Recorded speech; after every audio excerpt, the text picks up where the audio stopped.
Are you still runner-up for the Beatles now? Well, I don't know. I mean, we've got different scenes going. I don't know who's more popular in what part of the world. I don't know. I don't sort of worry about that.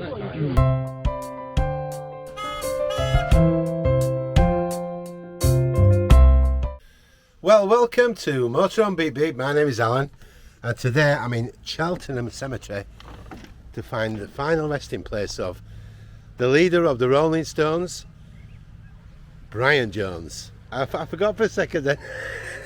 It was the Stones bit, it put me off. Stones and Jones. Anyway, yeah, I'm here. It's actually a very big cemetery, I'll spin you. This guy was, you think of Mick Jagger, don't you, being the leader? But really it was Brian Jones, yeah. So let's go into his story, because, you know, one day I might not have these sad ones, but it seems like most of them are sad. And it was for him, because he died at 27, the club of 27, there's loads of them, isn't there? And it's very controversial what happened to him in his death. And it was a shame. Yeah, let's go into the full story anyway. Brian Jones was like the Tom Doherty of the 60s, he was the real bad boy. He took more drugs than all the rest, he drank more than all the rest. But at the same time, he had more charisma than all the rest. I mean, Mick Jagger's done a wonderful job since he went, but originally he was the founder member of the group. He thought of the group, he thought of the Muddy Waters the song, which was the Rolling Stones. So in all ways, in the beginning, he was the Rolling Stones. He was the leader, and there was no doubt about that. All the girls liked him.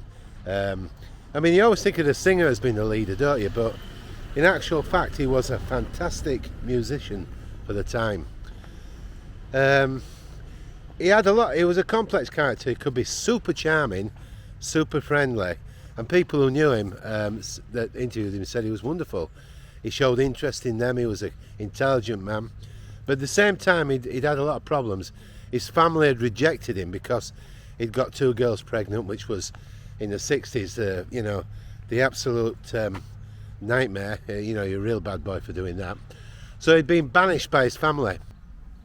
And what he really wanted to do was to bring good music, American blues music, to everybody's attention. That's what his goal was. And being the best musician, that's what he wanted to do. His big problem with the Stones was that Andrew Gold, who took them over, realised that he was the manager, that to be really successful you had to write your own songs. I remember a little story in London. One day they lived in this terrible flat and filthy, and he locked Mick Jagger and Keith Richards into the kitchen, and he said, "You will not come out until you've written a song." And I think that was Satisfaction they came up with there. So he kind of forced it, and it's a good job he did, because that's what made him successful. The songwriters always make the money, don't they, as well? But this was the problem, because when they were on stage, Brian got all the attention of the girls because of how he looked. He had the beautiful blonde hair, and you know, he had the charisma, and he was great. But Andrew Gold wanted to take it away from him. He wanted Mick Jagger and Keith. They could write the songs. Brian Jones couldn't. That was the problem. He couldn't write songs, and that's what Andrew Gold wanted. So the spotlight was coming off him, unfortunately, and that was something that he couldn't take. It was something that he found very difficult.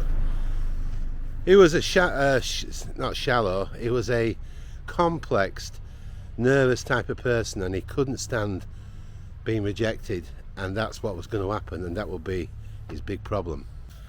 Andrew Gold said that he'd noticed the Beatles with the flashy suits and the smartness and the, you know, he wanted something completely different, and he was the one that told Mick and Keith that they really needed to change their image into the bad image. They wanted to be the antipathy of the Beatles, and that's what they did, and people bought into it, and that really made them successful. There was room for both, the Beatles and the Stones, but from opposite sides. On the 8th of June 1969, it came to the pinnacle. There's a plane flying over, hope you can hear me. Don't bomb me. Yeah, Brian Jones was sacked, and it would only be 3 weeks before he actually died, and he died in a very controversial and mysterious way. I mean, I have my thoughts, but I'm sure most of the people lean towards one direction, but we'll get to the death of him very soon. So he was sacked, and the Stones brought in a replacement for him immediately. They did the concert, the famous concert at Hyde Park, which was a disaster. The performance was one of the worst they ever did. I mean, everything went wrong. They released all these butterflies and they were dying. They fell on the stage and Mick was standing on them. He read a poem out and nobody wanted to hear it. And Brian Jones was back at home in his sanctuary, trying to come to terms with the fact that he no longer was a Rolling Stone. The only way that Brian could cope in this very difficult period was to hide in his farm. He used it as a sanctuary. They said that basically he was on drugs a lot and drink, and he wasn't coping very well. He never went to bed, he fell asleep wherever he was. No particular room was a bedroom, it just was anywhere where he collapsed. And he wasn't dealing with it very well, obviously. And then came the fateful night. So on the night that Brian died, there was 4 people in the house. There was Frank Thurlock, the builder, who was his bodyguard and gopher and all that kind of thing. His girlfriend, Anita Woolen, beautiful woman at the time, she was gorgeous. Tom Keylock, the road manager, and a friend of his, a nurse, called Nina Lawson. So they were all in the house at this time when he died. And the story is that Frank, the builder, went swimming with Brian. Now Brian was a really good swimmer. There was nothing weedy about him. He was strong. His girlfriend left the pool and went upstairs, and the nurse was in the kitchen. So the only 2 that were in the pool was Frank and Brian, and that's when he died. Now, the coroner said accidental death. He was on drugs and alcohol, and they said that caused the problem. But a lot of people don't believe that's true, because why did he die so quickly in the pool? Surely Frank would have seen something. Surely the nurse would have seen something from the kitchen window. The only person that really tried to save him was his girlfriend. When she realised what had happened, she ran from the bedroom, and it was all too late. He was dead. The thing that makes this really intriguing is that Tom Keylock said 25 years after the event that Frank the builder had said that he had killed Brian in the pool. But the problem was that Frank was now dead, so nobody could dispute whether or not that was true. Nobody knows. You know, I would tend to feel myself, because he was a strong swimmer and there was 2 in the pool, that you would think there's something gone wrong there. Maybe an argument, maybe over money, maybe who knows what. But he died that night, and that's very, very strange. Of the groups, you seem to arouse more antagonism in older people than other groups do. Are you in fact aware of this? Yes, I don't think it's true. You don't think it's true anymore? I think they're very popular with older people. Mm? But how much do you want to be accepted by everybody? Well, it's just I think it's, you know, you can't. I think it's what's the word? It's logical that, you know, once if you're around, if you're successful sort of for a long period of time, that you are going to become accepted, you know, by everybody eventually, you know. And once they accept the fact that you're there, they don't sort of worry about it anymore. They don't, you know.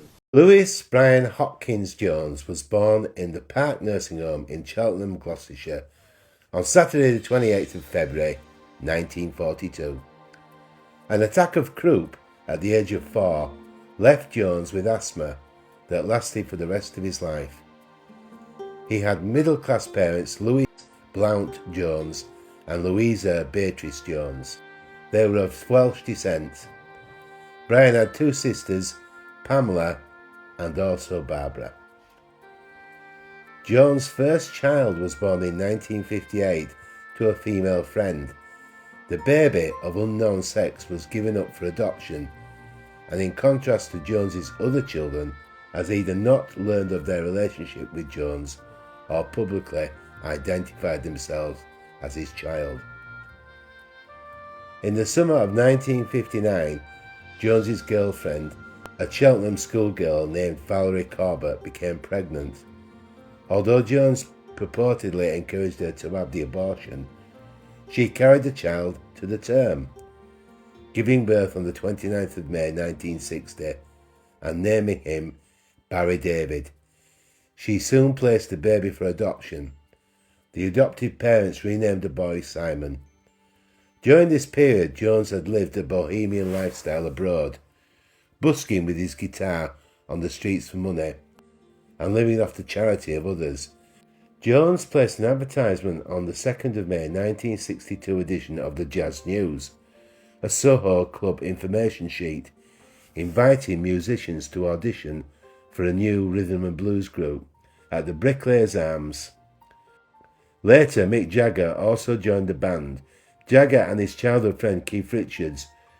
Richards tells the story that Jones came up with the name The Rolling Stones, later with the G, while on the phone to a venue owner. The voice on the other end of the line obviously said, "What are you called?" Picnic, the Best of Muddy Waters album, was lying on the floor, and track 5, side 1, was The Rolling Stones Blues. The Rolling Stones played their first gig on the 12th of July 1962 at the Marquee Club in London, with the lineup of Jagger, Richards, Jones, Stewart, bass player Dick Taylor, later of the Pretty Things, and drummer Tony Chapman. At midnight on the night of the 2nd to the 3rd of July 1969, Jones was discovered motionless at the bottom of his swimming pool at Cotchford Farm. Right, I think I'm getting close because the main building's behind me. I'm going to spin round. I think I've gone slightly wrong, but it's somewhere over there, so let's go.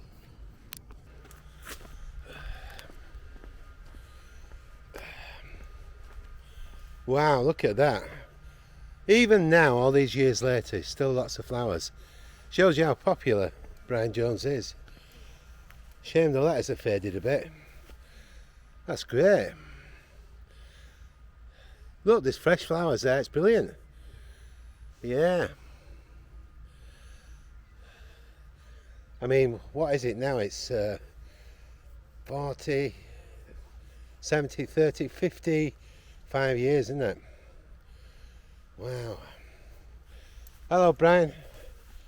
You were the Rolling Stones. Without you, they wouldn't be there, would they? Yeah. A shame what happened to you. It really is. Okay, let's read the stone. I like the scarf as well. Okay, here we go. So it says, in affectionate remembrance of Brian Jones, born the 28th of February 1942, died on the 3rd of July 1969 at Harfield, Sussex. Shame it's faded a bit, isn't it?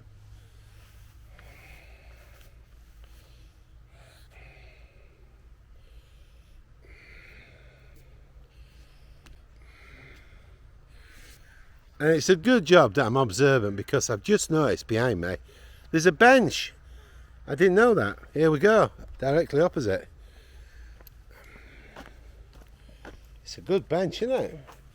Must have been replaced, it can't be that old.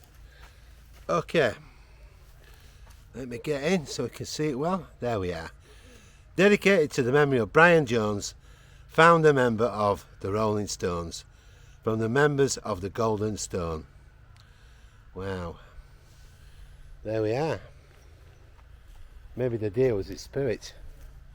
It's beautiful, wasn't it? Absolutely. Thank you, Brian. Very talented man. It's 27, it's weird, isn't it, how so many people died at that age, but anyway. It's another lesson in life, isn't it? Because it may have been the founder member of the Rolling Stones, but you know, most of us out there that are much older, we are richer, we've lived a lot longer. Yeah, you can never buy a moment back of your time, can you? That's the thing, and you know, whoa, live the day. That's the answer, isn't it? Enjoy things and don't let anybody put you down. That's the answer.